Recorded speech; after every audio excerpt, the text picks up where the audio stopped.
ప్రాధాన్యత ఇవ్వాలి. డబ్బుకి ఎప్పుడు నేను ప్రాధాన్యత ఇవ్వను.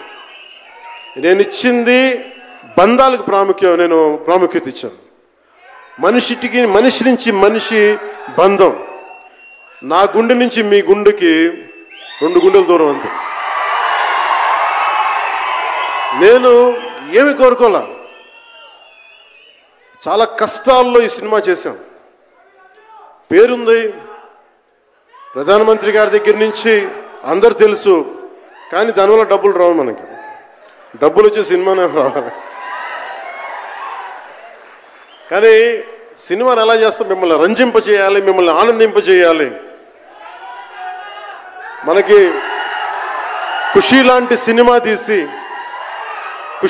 సినిమా తీసిన ఏఎం రత్నం గారు ఎప్పుడో 2017లో ఎప్పుడో సినిమా వచ్చి మీరందరూ తిడతా ఉంటారు కదా నన్ను, ఎంతసేపు రీమేకులు చేస్తావు అని. కరెక్ట్. ఏం చేయమంటారు చెప్పండి? మనకెవరు పెద్ద పెద్ద దర్శకులు లేరు. మన కింద నుంచి వచ్చిన వాళ్ళం. మనకి ఒక్క నిమిషం.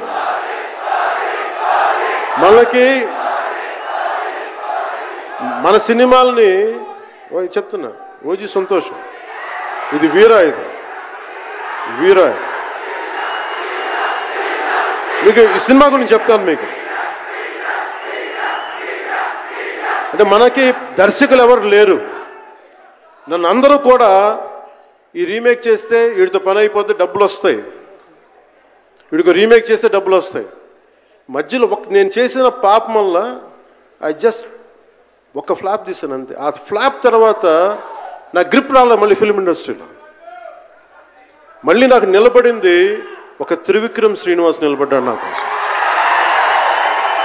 ఆయన ఎవరో కూడా తెలియదు నాకు.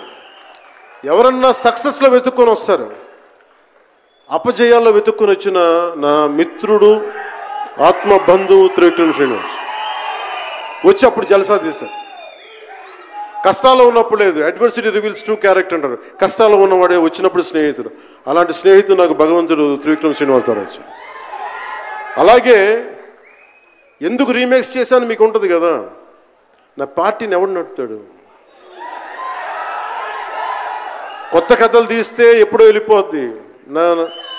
నా భార్యని కానీ నా పిల్లల్ని కానీ ఎవరు పోషిస్తారు? నేనే పోషించుకోవాలి. దానికి డబ్బులు కావాలి, పార్టీ నడపాలి. వీటన్నిటికీ రీమేక్ అనేది నాకు కొంచెం ఈజీ దారి అయింది.